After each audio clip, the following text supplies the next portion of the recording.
welcome back to part 2 of my tutorial on my new track Field of Fury, which incidentally is out right now alongside track 8. And make sure if you haven't bought it already, then yeah, if you don't mind, just visit your local MP3 store and see what you can do. We'd be ever so grateful. I hope you like the track anyway. I had a lot of fun making it, and if you've seen part 1 of my tutorial, you'll have seen sort of how we did the drums and stuff like that. Part 2, we're going to take you through more interesting bits, like how I made some of the bass sounds and the Reese sounds, and then like all the kind of other various bits that go into making the tune. So yeah, I'm going to start off with this bass, which the kind of main bass for the drop, which I made in Serum. Now I've got to big up Dan Brooks from Brooks Brothers, because he was the one who first told me about this Serum synth, and we bought it the day it came out, and it is a great synth, and I think it's the new one really now. Like you know, we all know what synths are out there, but this pretty much does everything that all those ones do. So I really like it. It's really good to use. It's fun to use, and yeah, it's pretty easy to come up with some cool sounds. And but I would advise anyone to have a look on the net and go and find all the wavetables that are pretty easy to find. All you need to do is search for in Google and you'll find them. But I mean, I did that, and I've got quite a lot of these you know, wavetables, including the massive ones, which is pretty cool because it's like having massive but in a different synth. And in this bass, actually, these are both massive ones. But what I really like to do in this synth is have your kind of first oscillator here as your kind of main sound, but then FM the second oscillator in to modify that sound. Obviously this, you can't hear this second oscillator directly, but it is having an effect on the sound. So yeah, let me play you the bass. I've had to step back a few arrangements because I did actually have to bounce this to audio in the end. Now I don't know if you've noticed, but this is one of the absolute unique features of Bitwig, and I absolutely love this. This is just brilliant. You might notice that there's a MIDI part and there's an audio part, and look, they're on the same channel. And that's one of the cool things about Bitwig, is basically if you can have MIDI and audio on the same channel. So I'll explain why I bounced it in a minute, but basically there came a point where I needed to convert it to audio. But the cool thing is I can just bounce it. That is my bounce bass part, that is my MIDI part. I can go back to it any time, edit it, change it, whatever. So that's a really great feature of Bitwig. So yeah, I'll play this to you anyway.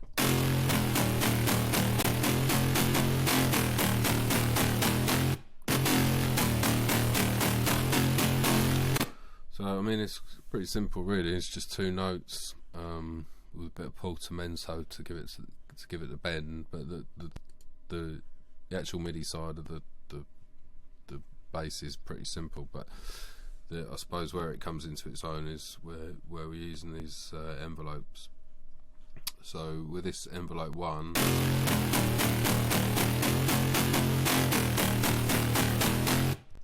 that's triggering the wave position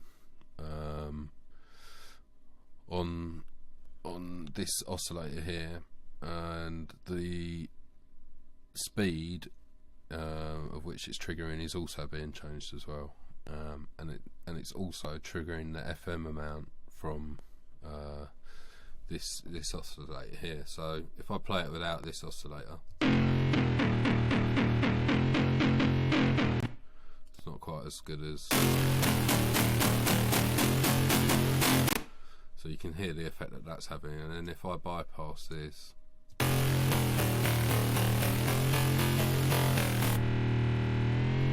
I turn that off, then that's that. So that's the sound. But then by modulating this, we've got the sort of digging vibe to it, and then obviously adding in this oscillator. Now you notice as well that all these are on no random, which means basically that each note is being triggered exactly the same every time.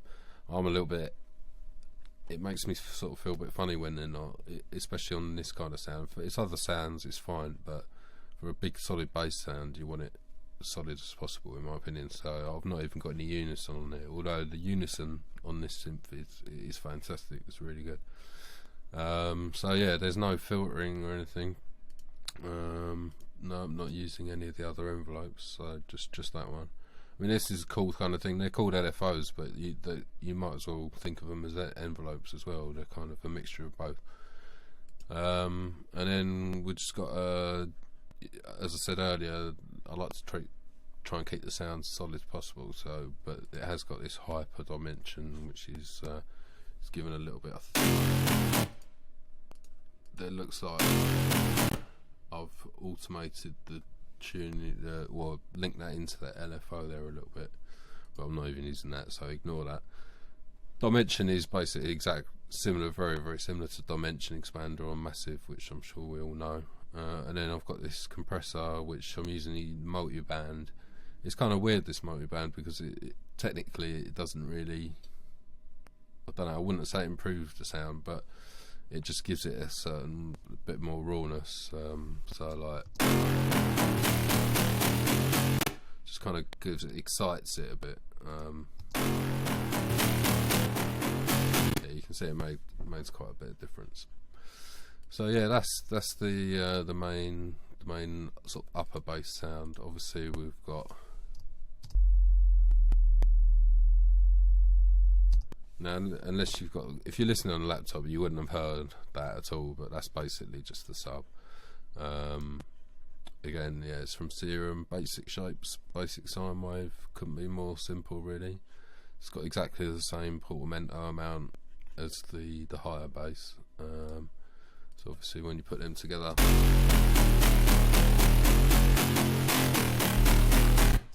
it just fills out the bottom end nicely. Okay, so we're back in the final arrangement again, and as I said just before, I had to bounce this bass to audio in the end, because it wasn't, when it was triggering on the next bar, it wasn't triggering in exactly the same way as it was before. Maybe I could have gone back to the synth and sort of tried to work it out, but I just thought, no, I'm just going to bounce it anyway, because it's kind of nice to have stuff in audio anyway. So yeah, I bounced it. As you can see, I've got the part there, but this is actually still on the same channel as the original, the synth there. So it's still on the same MIDI audio channel. Call it whatever you want. I think they call it a hybrid channel, which makes a lot of sense. I can still get to the synth if I want, although at the moment it is deactivated, which means it's not actually having any effect on the processor whatsoever, which is kind of handy. So then I've got this going through this EQ, which is fairly self-explanatory. This is actually, I believe it's a tilt EQ, where it's tilting, cutting some of the bottom out, boosting some of the top. Pretty simple. And this is going through this BX, well, just bringing down the stereo a little bit to roughly about half, so the actual, just bringing in the amount of stereo, reducing it by half, just to make it a little bit more mono in the center. So then yeah, this we've got these two, this and the sub bass.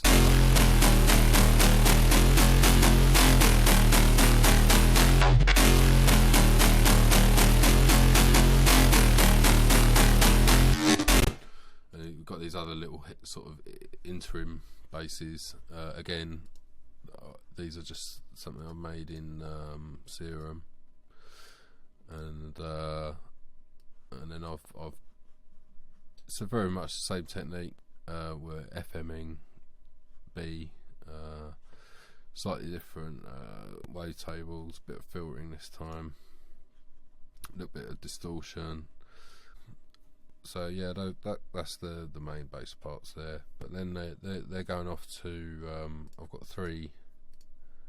I actually got 4 in total bass parts. It's very similar to the principle that we did here earlier with the drums.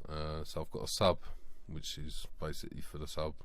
There may be more than one sub channel, so it kind of comes in handy to have one channel for them. Got the main bass out. Now normally I might only have this bass out, and I might not have this second one, but this is for the Reese, for the sort of build up to before the drop. And then I've got a bass out, which basically gives all this sums all these 3 sub bass and bass 1 and bass 2 outputs together. On the bass output one, I've got the Valhalla. Again, that's not really doing a great deal. It's basically just giving it a little bit of space. Got this EQ where I'm cutting off the low to let the sub come through, cutting off a bit of the high as well, and similar situation on bass output 2, but this isn't really so much bass output. This is for the kind of Reese before the drop, which I'll show you in a minute. And there's a little this little tool is basically that's widening, it's exaggerating the stereo by 33%. It's 133% in total, but obviously 100% is normal. Got the EQ, a little bit of boost, some cut as well to let the sub come through, and then we've got this tool which is actually it's actually doing some sort of volume automation on the Reese, because I found that when it's used later on in the track over the beats, it kind of was a bit louder than over the breakdown. I wanted to make it louder, so just over the breakdown bit, it's actually ramping up the volume ever so slightly. So if I play it from here, what you'll see is that knob will gradually go around.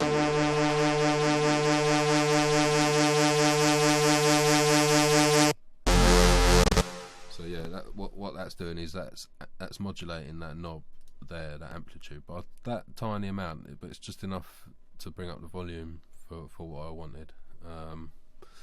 And that's that is probably the biggest, for me, the biggest plus with Bitwig is just the sheer ease that you can modulate stuff with, say, these macros. I'm sure a lot of you would be very familiar with Massive. If you imagine what you can do in Massive with the macros, and you know that you can apply that to any part of Massive and modulate it, well, if you imagine these macros, which are on every device in Bitwig, as well as the sort of containers and stuff, like the chain effects instrument containers, and you've even got things that can split frequencies and all that sort of stuff. They've all got these macro controls, which basically means that your whole DAW, you can modulate it as much as you would Massive, which is just, like, for me, it's just unbelievable amount of options you've got there. And sure, you can do all these things in other sequences, but you know, how much time do you want to spend when you can do it so quickly and easily in a program like this? Another thing I've done is I've done a similar thing with the reverb mix on this reverb. So I wanted to have it totally dry for when it drops into the next section to give it more impact. So if you listen very carefully, you'll hear the reverb basically disappear just before it drops into this section here on 33. So have a listen.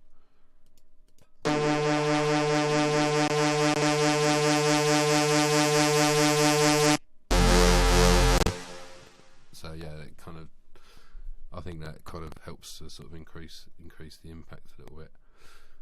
But yeah, this Reese, I actually really enjoyed making this Reese. And it's not often I enjoy making sounds, to be honest. I just like playing sounds, not necessarily making them. But yeah, we've got some quite interesting stuff now. Yeah, we've got some quite interesting stuff going on with this Reese. So let's have a look at the synth itself. Yeah, you know, this is one of the things I really like about Serum. You can get some good results pretty quickly. So as you can see, what's going on here is basically to give it that kind of Reese sound. We've got LFO1 modulating mirror effect. Now in Serum, you've got all these different loads and loads of options of modulating your waveform. You know, the old sync, which that's a sound you'd all know as soon as you choose that option. The bend, very similar to massive. And then you got some really cool ones like mirror, where you're basically taking a mirror image of the wave and flipping it. Loads of different ones that are FM, AM, and you can even FM the sub and the noise.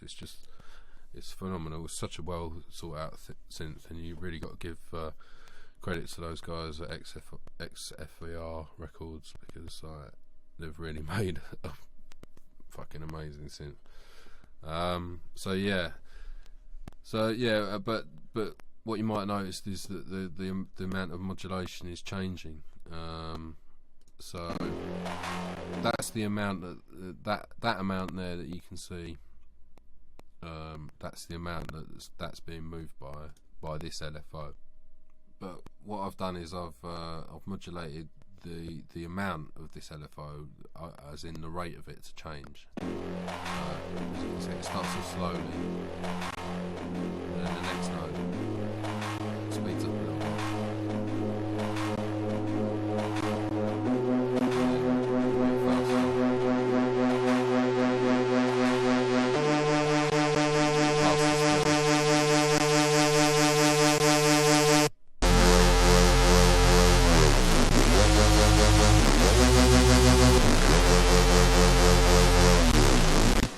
What gives it that cool sort of Reese modulation effect. So yeah, what I'll do now is I'll show you how I modulated the Reese to change the speed.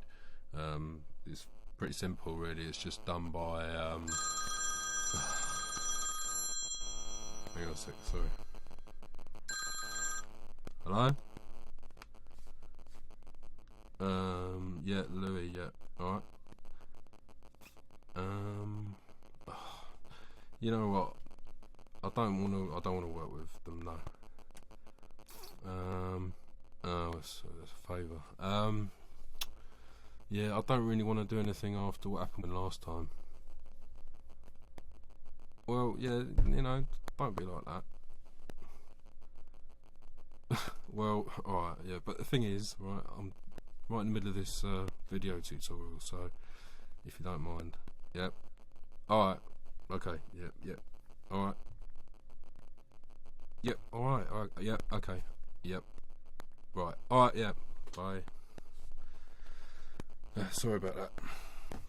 So yeah, what I did with the to modulate the speed of this LFO here, I use this macro 2 on this instrument chain. Instrument chains.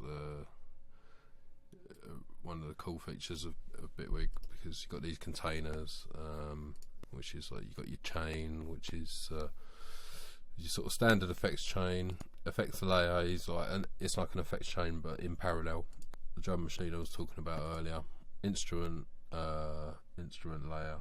Yeah, as well you've got these splits where you can actually split the signal at 2 or 3 points by frequency, and then have chains coming off of there, which is it's another very cool thing. So yeah, what I did, I used the instrument chain.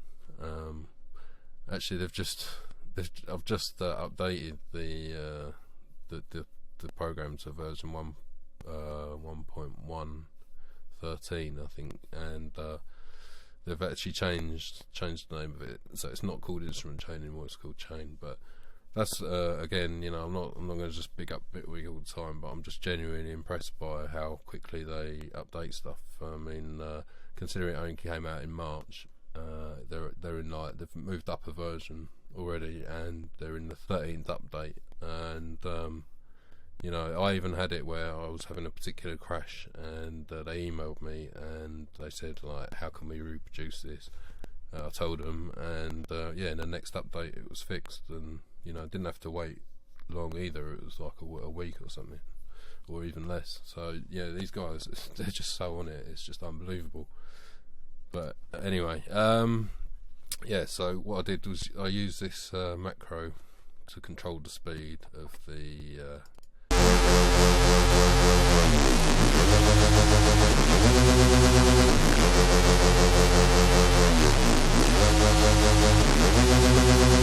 so you can see that that's moving around, and that's changing the speed of the LFO, so that it gets faster and slower. I've also got this macro here which is controlling, I believe, this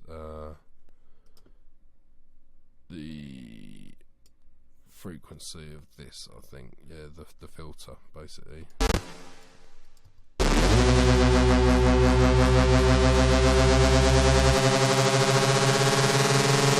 So you can see the knob's not actually moving, but the amount that is. So that's a cool thing, and it's such an easy way of modulating. So that's the how much that it's being modulated by this knob, and as that turns, that changes it by that set amount, and it's really easy just to fine tune stuff. And also macro 1 basically controls the pitch.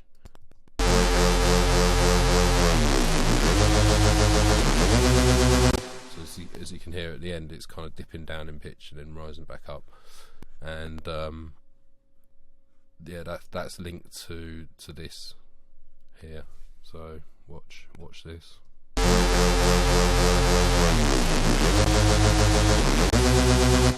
So as you can see, that's changing. I also did exactly the same. I mirrored that on the sub that's under this sub before the drop. It can be a bit dangerous putting sub before a drop, because you can lose your impact. But that's why this sub's a little bit reduced to the main sub in volume, so that it doesn't lose so much impact. And yeah, that does exactly the same with the pitch. But also I've got this other layer, which is from Massive.